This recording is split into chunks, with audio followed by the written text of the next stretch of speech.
નમસ્કાર. દરેક ભાષાને સારી રીતે અને સરળતાથી સમજવા માટે એ ભાષાનું વ્યાકરણ જે છે એ શીખવું જરૂરી છે. આજે આપણે ગુજરાતી ભાષાના વ્યાકરણ અંતર્ગત સંધિના પ્રકાર અને તેના નિયમોની સરળ સમજ પ્રાપ્ત કરીએ. પ્રાથમિક કક્ષાએથી લઈ કોલેજ સુધીના વિદ્યાર્થીઓ માટે તેમજ સ્પર્ધાત્મક પરીક્ષાઓની તૈયારી કરી રહેલ વિદ્યાર્થીઓ માટે આ વિડીયો જે છે એ ખૂબ જ ઉપયોગી બની રહેશે. તેથી આ વિડીયોને વધુમાં વધુ લાઈક કરી, સબસ્ક્રાઈબ કરી, શેર કરવા વિનંતી. રાજેશ રાજ્યગુરુના જય હિન્દ, જય જય ગરવી ગુજરાત. હવે આપણે સમજીએ સંધિ એટલે શું. બે શબ્દ જોડાય ત્યારે તેમના સ્વર વ્યંજનમાં જે પરિવર્તન આવે છે તેને સંધિ કહે છે. બીજી રીતે જોઈએ તો બે સ્વરો, બે વ્યંજનો, સ્વર અને વ્યંજન, વિસર્ગ અને વ્યંજન. વિસર્ગ અને વ્યંજનના અમુક નિયમો પ્રમાણે અરસપરસ જે જોડાણ થાય છે તેને સંધિ કહેવામાં આવે છે. સંધિના મુખ્ય 3 પ્રકારો છે. પહેલું સ્વર સંધિ, બીજો પ્રકાર વ્યંજન સંધિ અને ત્રીજો પ્રકાર છે વિસર્ગ સંધિ. તો આવો હવે આપણે સંધિના પ્રકારોમાં સ્વર સંધિ વિશે સમજ મેળવીએ. સ્વર સંધિ જ્યારે એક શબ્દને છેડે સ્વર હોય અને તે પછીના બીજા શબ્દની શરૂઆતમાં પણ સ્વર હોય તો તે બંને સ્વરો મળી જઈને એક નવો સ્વર ઉત્પન્ન કરે છે. આ રીત થતાં સ્વરના જોડાણને સ્વર સંધિ કહે છે. યાદ રાખો કે બંને સ્વર જે છે એ જ્યારે જોડાય છે ત્યારે એક નવો સ્વર જે છે એ ઉત્પન્ન થાય છે અને આ રીતે જે સ્વરોનું જોડાણ થાય છે એને સ્વર સંધિ કહે છે. હવે તેનું ઉદાહરણ જોઈએ. અ વત્તા અ બરાબર આ. અ સ્વરની સાથે અ સ્વર જોડાય છે એટલે એક નવો સ્વર આ જે છે એ ઉત્પન્ન થાય છે. એના ઉદાહરણ જોઈએ. સૂર્ય વત્તા અસ્ત તો સૂર્યાસ્ત. સ્વ વત્તા આધીન તો સ્વાધીન શબ્દ જે છે એ બને છે.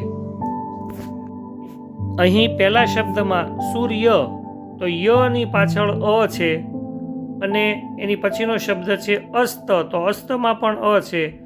તો સૂર્યનો અ અને અસ્તનો અ બંને ભેગા થાય છે એટલે સૂર્યાસ્ત શબ્દ જે છે એ બને છે. તો આ રીતે સ્વર સંધિમાં અ સ્વર અને આ સ્વર જે છે એનાથી ઉત્પન્ન થતો નવો સ્વર છે એ આ છે. બીજા નિયમ પ્રમાણે જો સ્વર સંધિ જોઈએ તો અ વત્તા આ બરાબર આ એટલે કે અ સ્વરની સાથે આ સ્વર જ્યારે જોડાય છે ત્યારે આ બને છે.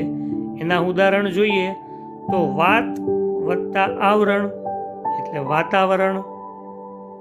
બીજું ઉદાહરણ સિંહ વત્તા આસન તો સિંહાસન. આ રીતે અ વત્તા આ સ્વર મળવાથી તેમની સંધિમાં આ જે છે એ નવા શબ્દ પ્રમાણે ઉમેરાતું હોય છે. ત્રીજો નિયમ આ વત્તા આ બરાબર આ તો આની સાથે આનું જોડાણ જ્યારે થાય છે ત્યારે આ થાય છે. એનું ઉદાહરણ જોઈએ તો મહા વત્તા આશય તો શબ્દ બનશે મહાલય. બીજો શબ્દ જોઈએ વિદ્યા વત્તા આલય તો શબ્દ બનશે વિદ્યાલય. તો વિદ્યાનો આ અને આલયનો આ એ બંને ભેગા થાય છે અને માત્ર આ બનતા વિદ્યાલય શબ્દ જે છે એ બને છે. ચોથો નિયમ જોઈએ આ વત્તા અ બરાબર આ. ઉદાહરણ જોઈએ તો વિદ્યા વત્તા અર્થી તો વિદ્યાર્થી. ભાષા વત્તા અંતર તો ભાષાંતર. આ રીતે આ ની સાથે અ સ્વર મળવાથી સંધિની અંદર આ થાય છે. જેમ કે પહેલો શબ્દ છે વિદ્યા વત્તા અર્થી તો વિદ્યાનો આ અને પાછળ અર્થી શબ્દ જે છે એનો અ બંને ભેગા થાય તો શબ્દ બને છે વિદ્યાર્થી. એવી જ રીતે ભાષાનો આ અને અંતરનો અ, તો આ વત્તા અ જ્યારે ભેગું થાય ત્યારે શબ્દ જે છે, નવો શબ્દ જે છે એ બને છે ભાષાંતર. ત્યાર પછીના નિયમ જોઈએ તો દીર્ઘ ઈ વત્તા રસ્વ ઈ, તો એમાં બનશે ઈ દીર્ઘ, અને દીર્ઘ ઈ વત્તા દીર્ઘ ઈ, તો પણ શબ્દ બનશે દીર્ઘ ઈ. ઉદાહરણ જોઈએ, હરિ વત્તા ઈચ્છા, તો હરિ ઈચ્છા. બીજો શબ્દ પરી વત્તા ઈક્ષા, તો પરીક્ષા.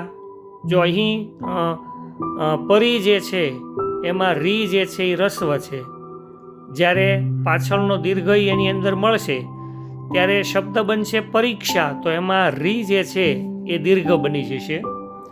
ત્યાર પછીનો ઉદાહરણનો શબ્દ છે દેવી વત્તા ઈચ્છા, તો દેવીચ્છા. યોગી વત્તા ઈશ્વર, તો યોગીશ્વર. જો અહીં આ શબ્દની અંદર યોગીમાં ગી જે છે એ દીર્ઘ છે અને એની પાછળ રસ દીર્ઘ ઈ જોડાયેલો છે ઈશ્વરમાં, તો શબ્દ બનશે યોગીશ્વર, તો એમાં ગી જે છે એ દીર્ઘ રહેશે. તો આ રીતે દીર્ઘની સાથે દીર્ઘ હોય તો પણ દીર્ઘ ઈ થાય, અને દીર્ઘ સાથે રસ્વ ઈ જોડાય તો પણ દીર્ઘ ઈનું ઉચ્ચારણ જે છે સંધિમાં થતું હોય છે. ત્યાર પછીનો છઠ્ઠો નિયમ જોઈએ તો રસ્વ ઉ સાથે ઉ જોડાય તો દીર્ઘ ઉ થાય. રસ્વ ઉ સાથે દીર્ઘ ઉ જાડે જોડાય છે ત્યારે પણ દીર્ઘ ઉ જ ઉચ્ચારણ થાય છે, અને દીર્ઘ ઉ સાથે દીર્ઘ ઉ જોડાય ત્યારે પણ દીર્ઘ ઉનું ઉચ્ચારણ થાય છે, અને સંધિ જે છે એ બનતી હોય છે. એનો અલગ અલગ શબ્દો દ્વારા આપણે એની સમજ મેળવીએ. તો પહેલો શબ્દ છે ભાનુ વત્તા ઉદય, તો અહીં નું જે છે ભાનુનો નું એ રસ્વ છે, અને એની સાથે ઉદયનો ઉ જે જોડાય છે એ પણ રસ્વ છે, તો શબ્દ બનશે ભાનુદય. બીજો શબ્દ છે સિંધુ વત્તા ઉર્મી, તો સિંધુર્મી. ત્રીજો શબ્દ છે વધુ વત્તા ઉલ્લાસ, વધુલ્લાસ. ત્યાર પછીનો શબ્દ વધુ વત્તા ઉર્મી, અહીં બંને દીર્ઘ છે. વધુમાં ધુ શબ્દ જે છે એ દીર્ઘ છે, અને ઉર્મીનો ઉ જે છે એ પણ દીર્ઘ છે. તો બંને દીર્ઘ જ્યારે મળતા હોય ત્યારે પણ દીર્ઘનું ઉચ્ચારણ જે છે અને સંધિના નિયમ પ્રમાણે દીર્ઘ થતું હોય છે. તો એ પ્રમાણે વધુર્મી શબ્દ જે છે એમાં ધુ જે છે એ દીર્ઘ આવે છે. તો આ રીતે રસ્વ રસ્વ તો પણ દીર્ઘ, દીર્ઘ રસ્વ તો પણ દીર્ઘ જે છે સંધિના નિયમ પ્રમાણે લખાતું પણ હોય છે, અને ઉચ્ચારણ સમયે પણ રસ્વ અને દીર્ઘ ઉચ્ચારણ એ બંને વચ્ચેનો ભેદ જે છે એ આપણે સમજી અને એનું ઉચ્ચારણ પ્રક્રિયા જે છે એ કરવી જોઈએ. ત્યાર પછી નિયમ નંબર 7, અ સાથે ઈ જોડાય તો એ, અ સાથે ઈ જોડાય તો પણ એ, આ સાથે ઈ રસ્વ ઈ જોડાય તો પણ એ, અને આ સાથે દીર્ઘ ઈ જોડાય તો પણ એનું ઉચ્ચારણ સંધિના નિયમ પ્રમાણે થતું હોય છે. એના ઉદાહરણો જોઈએ. ઈશ્વર વત્તા ઈચ્છા, તો ઈશ્વર ઈચ્છા. બીજો શબ્દ રામ વત્તા ઈશ્વર, તો રામેશ્વર. મહા વત્તા ઈશ, તો મહેશ. જો અહીં આ સાથે ઈનું જોડાણ છે તો પણ એનું ઉચ્ચારણ થશે મહેશ. ત્યાર પછીનો શબ્દ છે મહા વત્તા ઇન્દ્ર, તો મહેન્દ્ર. અહીં પણ મહા શબ્દમાં આ જે છે એ ઉચ્ચારણમાં છે, અને પાછળનો ઈ જે છે એ પણ દીર્ઘ છે, ઇન્દ્રનો ઈ. તો આ અને દીર્ઘ ઈ જોડાતા એનું ઉચ્ચારણ થશે તો શબ્દ બનશે મહેન્દ્ર. આ રીતે આપણે દરેક શબ્દો જે છે એની સમજણ જે છે એ મેળવતી જવાની છે. 7મા નિયમ પ્રમાણે ફરી વખત આપણે જોઈએ તો અની સાથે રસ્વ ઈનું જોડાણમાં એ અની સાથે દીર્ઘ ઈનું જોડાણમાં પણ એ બનશે.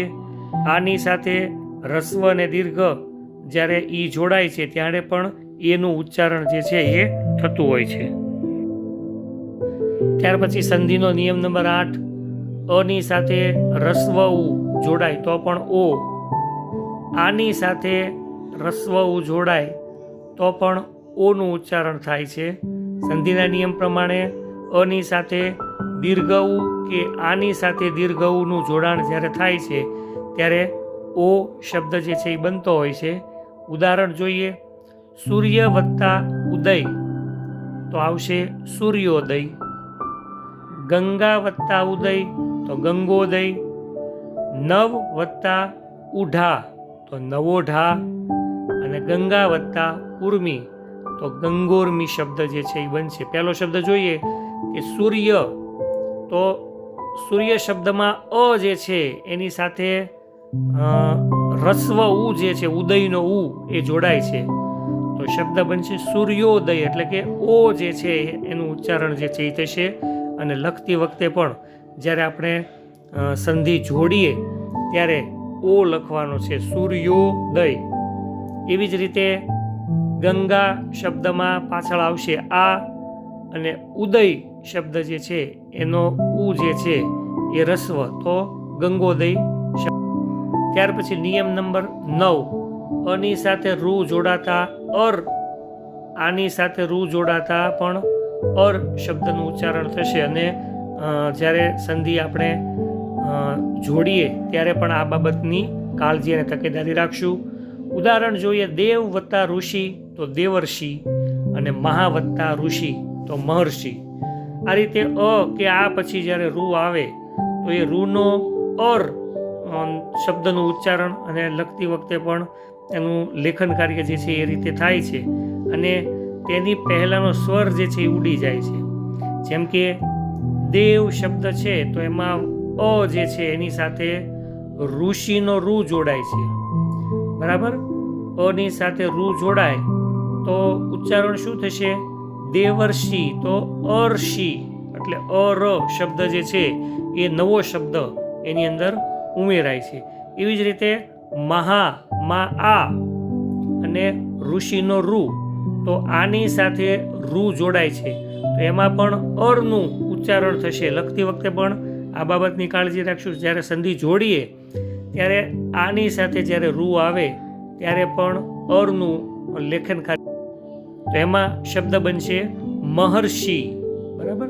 તો આ રીતે અ કે આ પછી જ્યારે રૂ આવે ત્યારે રૂની જગ્યાએ આપણે અર જે છે એ લખતી વખતે તકેદારી રાખી અને એની કાળજી જે છે એ રાખીશું.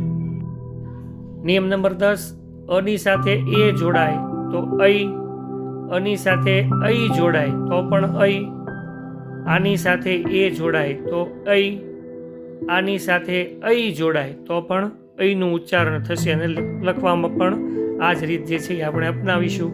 ઉદાહરણ જોઈએ, 1 વત્તા 1 તો એકૈ. બીજો શબ્દ પરમ વત્તા ઐશ્વર્ય તો એનો જવાબ આપશે પરમૈશ્વર્ય. ગંગા વત્તા એકતા તો ગંગેકતા. અને ત્યાર પછીનું ઉદાહરણ મહા વત્તા ઐશ્વર્ય તો મહેશ્વર્ય શબ્દ જે છે એ લખાશે પણ આ રીતે અને ઉચ્ચારણ પણ આ રીતે થશે. તો આ રીતે અ, આ, એ કે ઐ જે છે એની પાછળની સાઈડમાં જે શબ્દ આવશે એ ઐ થશે. ત્યાર પછી નિયમ નંબર 11 જોઈએ તો અ વત્તા ઓ તો ઔ થશે, આ વત્તા ઔ તો પણ ઓ થશે, અ વત્તા ઔ તો પણ ઔ થશે, અને આ વત્તા ઔ તો પણ ઔ થશે. ઉદાહરણ જોઈએ, પરમ વત્તા ઓધ પરમોધ, ગંગા વત્તા ઓધ ગંગોધ, ઉત્તમ વત્તા ઔષધિ ઉત્તમ ઔષધિ, મહા વત્તા ઔષધિ મહૌષધિ. તો આ રીતે અ કે આ પછી ઓ કે ઔ આવે તો ઔનું ઉચ્ચારણ કરવાનું છે અને લખવામાં પણ ઔ જે છે એ લખવાનું છે. જેમ કે પહેલો શબ્દ જે છે એ પરમ, તો પરમમાં અ અને પાછળ જોડાય છે ઓધ, ઓધમાં ઓ, તો અની સાથે ઓ જોડાય તો પણ ઔનું ઉચ્ચારણ થાય છે અને લખવા પણ માં પણ આ બાબત આપણે ધ્યાન ઉપર રાખીશું અને શબ્દ બનશે પરમૌધ, મૌધ. ત્યાર પછી સંધિનો બીજો પ્રકાર જોઈએ વ્યંજન સંધિ, જેમાં સંધિ કરતી વખતે વ્યંજન સાથે સ્વર જોડાય કે વ્યંજન સાથે વ્યંજન જોડાય તો એને વ્યંજન સંધિ જે છે એ કહેવામાં આવે છે. સંધિના નિયમ પ્રમાણે જો જોઈએ તો સ વત્તા ય બરાબર શ વત્તા ય બરાબર, અને સંધિ કરતા પહેલા દુષ વત્તા ચક્ર અને સંધિ કર્યા પછી દુષ્ચક્ર. એવી રીતે સ વત્તા ટ વત્તા શ વત્તા ટ. હવે સંધિ કરતા પહેલા શું થશે તો કે ધનુષ વત્તા ટંકાર અને સંધિ કર્યા પછી ધનુષ ટંકાર. ત્યાર પછીનો ઉદાહરણ જોઈએ સ વત્તા શ અને બરાબર વિસર્ગ વત્તા શ. સંધિ કરીએ શબ્દની તો શું થશે નિસ વત્તા શબ્દ અને સંધિ કર્યા પછી નિશબ્દ. ત્યાર પછી ર વત્તા ચ બરાબર શ વત્તા ચ. જો અહીં સ્વર અને વ્યંજન અને સ ક્રમિક રીતે જોડાય છે, જેમ કે પુનર વત્તા ચ અને સંધિ કર્યા પછી શું થશે પુનશ્ચ.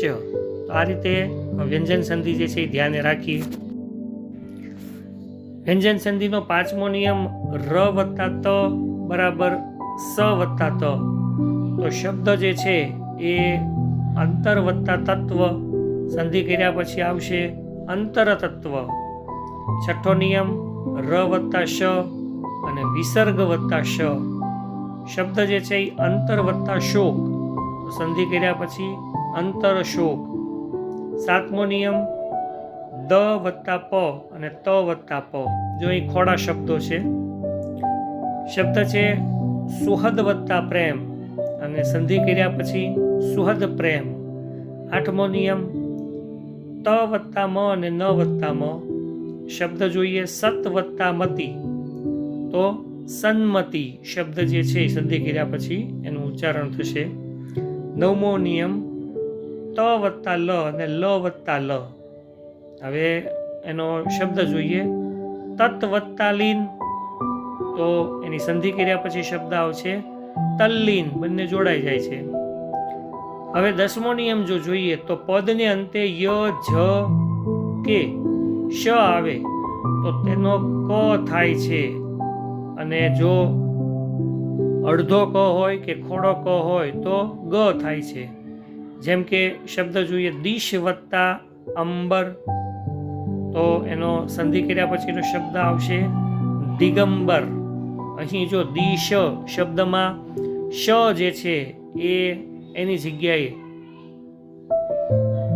ગ થાય છે દિગંબર.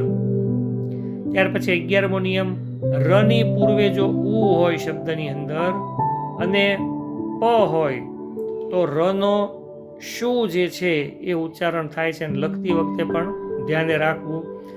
શબ્દ જોઈએ ચતુર વત્તા પાદ, તો ચતુર્પાદ. ત્યાર પછી 12મો નિયમ ત વત્તા શ બરાબર ચ વત્તા છ. શબ્દ જોઈએ સત વત્તા શાસ્ત્ર અને સંધિ કર્યા પછીનો શબ્દ જોઈએ સચ શાસ્ત્ર. સંધિનો ત્રીજો પ્રકાર વિસર્ગ સંધિ શું છે આપણે હવે તેની સમજણ મેળવીએ. તો વિસર્ગ કે સ સાથે સ્વર કે વ્યંજન જોડાય છે. વિસર્ગ એટલે ઘોષ હ, અને તેની સંધિ કેટલીક જગ્યાએ સ ની સંધિ જેવી હોય છે, એટલે કે વિસર્ગ સંધિનો સમાવેશ વ્યંજન સંધિમાં પણ કરી શકાય છે. હવે આપણે એનો પહેલો નિયમ જોઈએ સંધિનો શું છે, તો કે વિસર્ગ પહેલા અ હોય અને વિસર્ગની પછી અ કે ઘોષ વ્યંજન આવે તો તે વિસર્ગ સંધિ એ થાય છે. સંધિ કરતા પહેલા શબ્દ જોઈએ શિર વત્તા મણી, તો શિરોમણી. અધઃ વત્તા ગતિ, તો અધોગતિ. અને અને સર વત્તા જ તો સરોજ. જો અહીં શબ્દ જે છે એમાં ઓ આવી ગયો, સરોજ, તો રો જે છે એ ઓનું ઉચ્ચારણ છે, એટલે આ બાબત જે છે એ આપણે ધ્યાન ઉપર રાખીશું. ત્યાર પછી વિસર્ગ સંધિનો બીજો નિયમ જોઈએ તો વિસર્ગની પહેલા અ કે આ સિવાયનો સ્વર હોય અને વિસર્ગની પછી સ્વર રે ઘોષ વ્યંજન આવે તો વિસર્ગનો ર થાય છે. ઉદાહરણ જોઈએ, નિહ વત્તા આકાર તો નિરાકાર, જો અહીં ર નું ઉચ્ચારણ છે નિરાકાર. દુહ વત્તા ગંધ તો દુર્ગંધ, અહીં પણ ર નું ઉચ્ચારણ. ધનુઃ વત્તા વિદ્યા તો ધનુર્વિદ્યા, જો અહીં પણ ર નું ઉચ્ચારણ. અને ત્યાર પછી નિયમ નંબર 3 પ્રમાણે જો વિસર્ગ સંધિ જોઈએ તો વિસર્ગની પહેલા અ કે આ સિવાયનો સ્વર હોય, અ કે આ સિવાયનો જો સ્વર હોય અને વિસર્ગની પછી ર આવે તો વિસર્ગનો લોપ થઈ જાય છે અને તેને પહેલામાંનો જે સ્વર જે છે એ દીર્ઘ બનાવે છે. જો પહેલો સ્વર જે છે એ દીર્ઘ થઈ જાય. ઉદાહરણ જોઈએ, નિહ વત્તા રવ તો શબ્દનો સંધિ કર્યા પછી શું આવશે તો કે નિરવ. અહીં જો ની શબ્દ જે છે એ દીર્ઘ બન્યો, નિરવ. શરૂઆતનો શબ્દ જે છે એમાં રસ્વ છે ની, પણ અહીં નિયમ 3 પ્રમાણે જો જોઈએ તો ની જે છે એ દીર્ઘ બની જાય છે. એવી જ રીતે બીજું ઉદાહરણ જોઈએ, નિહિ વત્તા રોગી, અહીં નિહિ શબ્દ જે છે એ રસ્વ છે તો અહીં પણ દીર્ઘ બનશે નિરોગી. અહીં પહેલાનો જે સ્વર જે છે એ પહેલો સ્વર જે છે એ દીર્ઘ બનવાનો આ ત્રીજો નિયમ જે છે એ પણ આપણે ધ્યાન ઉપર લઈએ. વિસર્ગ સંધિનો ચોથો નિયમ, વિસર્ગની પહેલા ઈ કે ઉ હોય અને વિસર્ગની પછી ક ખ પ આવતો હોય તો વિસર્ગનો શ થાય છે. જોઈએ ઉદાહરણ, નિહ વત્તા કપટ તો નિષ્કપટ, અહીં શ જે છે એ તરત આવી ગયો એની અંદર ઉલ્લેખમાં. દુહુ વત્તા કાળ તો દુષ્કાળ, અહીં પણ શ જે છે એ જોડાઈ ગયો, અડધો શ છે ફાડ્યો શ. દુહુ વત્તા પ્રયત્ન તો દુષ્પ્રયત્ન, અહીં આ શબ્દ પણ જોડાક્ષરની અંદર શ જે છે એ આવી ગયો. નિયમ 5 જોઈએ વિસર્ગ સંધિનો તો વિસર્ગની પહેલા અ હોય અને વિસર્ગની પછી ક ખ કે પ અડધો આવે તો વિસર્ગ કાયમ રહે છે. ઉદાહરણ જોઈએ તો અંતઃકરણ, તો એનું સંધિ કર્યા પછીનો શબ્દ આવશે અંતઃકરણ, એમને એમ રહ્યો, વિસર્ગ કાયમી રહે છે. બીજો શબ્દ અંતઃ વત્તા પૂર, તો અહીં સંધિ કર્યા પછીનો શબ્દ આવશે અંતઃપુર, અહીં પણ વિસર્ગ જે છે એ કાયમ રહે છે. ત્યાર પછી છઠ્ઠો નિયમ, વિસર્ગ પછી ય કે છ આવે તો વિસર્ગનો શ થાય છે. જેમ કે નિહ વત્તા છલ તો નિશ્છલ. વિસર્ગ પછી ટ કે હ આવે તો પણ ફાડ્યો શ જે છે અડધો એ બનતો હોય છે. જેમ કે દુહ વત્તા ટુ તો દૂટ. ત્યાર પછી વિસર્ગ પછી ત કે થ હોય તો વિસર્ગનો સ થાય છે. શબ્દ જોઈએ તો નિહ વત્તા તેજ અને સંધિ કર્યા પછીનો શબ્દ આવશે નિસ્તેજ. 7મા નિયમ પ્રમાણે વિસર્ગ પછી સ કે શ કે સ આવે તો વિસર્ગ કાયમ રહે છે. શ કે સ હોય તો વિસર્ગ જે છે એ કાયમ રહે છે. ઉદાહરણ જોઈએ, નિહ વત્તા શ્વાસ તો એનો જવાબ આવશે નિશ્વાસ. ત્યાર પછી દુહુ વત્તા શાસન તો સંધિ કર્યા પછીનો શબ્દ આવશે દુહ શાસન. બરાબર, તો આ રીતે આ 7મો નિયમ જે છે એ આપણે ધ્યાન ઉપર લઈએ. સંધિ છોડવાના કેટલાક ઉદાહરણો જો છે હવે આપણે જોઈએ. મહોત્સવ શબ્દની કઈ રીતે સંધિ છૂટી પડશે તો કે મહા વત્તા ઉત્સવ. વૃદ્ધાવસ્થા તો વૃદ્ધ વત્તા અવસ્થા. મનોયત્ન તો મનસ વત્તા યત્ન. વાતાવરણ વાત વત્તા આવરણ. ન્યૂન ની વત્તા ઊન. સન્માર્ગ સત વત્તા માર્ગ. રવિન્દ્રનાથ જો અહીં વી જે છે એ દીર્ઘ છે એટલે એનું રસ્વ થશે. રવિ વત્તા ઇન્દ્ર વત્તા નાથ એટલે રવિન્દ્રનાથ. ત્યાર પછી આગળ સંધિ છોડવાના ઉદાહરણો. સંસ્કૃતિ શબ્દનો સંધિ છૂટી પડશે. સમસ વત્તા કૃતિ. ઉદ્ધાર તો ઉદ વત્તા ધાર. અધોરેખા અધસ વત્તા રેખા. સૃષ્ટિ સૃજ વત્તા તી. સદભાગ્ય સત વત્તા ભાગ્ય. અધઃ પતન અધસ વત્તા પતન. સ્વેચ્છાચાર સ્વ વત્તા ઈચ્છા વત્તા આચાર. જઠરાગ્નિ જઠર વત્તા અગ્નિ. દુષ્યક દુષ વત્તા ચક. તપોધન તપસ વત્તા ધન. ચતુર્ભુજ ચતુર વત્તા ભુજ. અંતઃ પ્રવેશ અતઃ વત્તા પ્રવેશ. ઉચ્ચાર ઉદ વત્તા ચાર. દિગંબર દિશ વત્તા અંબર. ચરાચર ચર વત્તા આચર.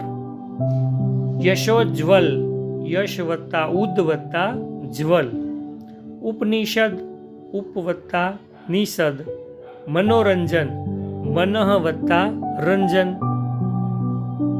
પુનરાવલોકન પુનર વત્તા અવલોકન. હવે સંધિ જોડવાના કેટલાક શબ્દોની સમજ મેળવીએ. ઇતિહાસ વત્તા ઈક તો ઐતિહાસિક. પ્રતિ વત્તા ઉત્તર તો પ્રત્યુત્તર. અનેક વત્તા અનેક અનેકાનેક. ચિંતા વત્તા આતુર તો ચિંતાતુર. ઉપ વત્તા ઈક્ષા ઉપેક્ષા. ખિદ વત્તા ન તો ખિન્ન. મહા વત્તા ઇન્દ્ર મહેન્દ્ર. ભો વત્તા અન તો ભવન. નિસ વત્તા રોગી તો નિરોગી. અહીં નિસ શબ્દમાં ની જે છે એ રસ્વ છે અને નિરોગીમાં ની જે છે એ દીર્ઘ થશે. પો વત્તા તો પાવક. ભાષા વત્તા અંતર તો ભાષાંતર. સુ વત્તા ઉક્તિ તો સુક્તિ. વાક વત્તા બાણ વાગબાણ. જ્યોતિ વત્તા ઇન્દ્ર તો જ્યોતિન્દ્ર. પરી વત્તા ઈક્ષા તો પરીક્ષા. જો અહીં પરી શબ્દ જે છે એમાં રી જે છે એ દીર્ઘ છે અને પરીક્ષા જ્યારે લખાશે ત્યારે રી જે છે એ દીર્ઘ બનશે. નામ વત્તા આવલી તો નામાવલી. મનસ વત્તા વૃત્તિ તો મનોવૃત્તિ. જગત વત્તા નાથ જગન્નાથ. પ્ર વત્તા નામ પ્રણામ. સ્વ વત્તા ઈચ્છા સ્વેચ્છા. સ્વ વત્તા ઈચ્છા તો સ્વેચ્છા. પ્રતિ વત્તા સ્થા તો પ્રતિષ્ઠા. નિસ વત્તા શબ્દ તો નિશબ્દ. રૂપ વત્તા અંતર રૂપાંતર. અહીં પ જે છે એની સાથે અ જોડાય છે તો આ થશે રૂપાંતર. અતિ વત્તા અંત અત્યંત. અને વી વત્તા અસ્ત તો વ્યસ્ત. મારો આ વિડીયો આપને ચોક્કસ ઉપયોગી બનશે તો તેને લાઈક કરી સબસ્ક્રાઈબ જરૂરથી કરશો.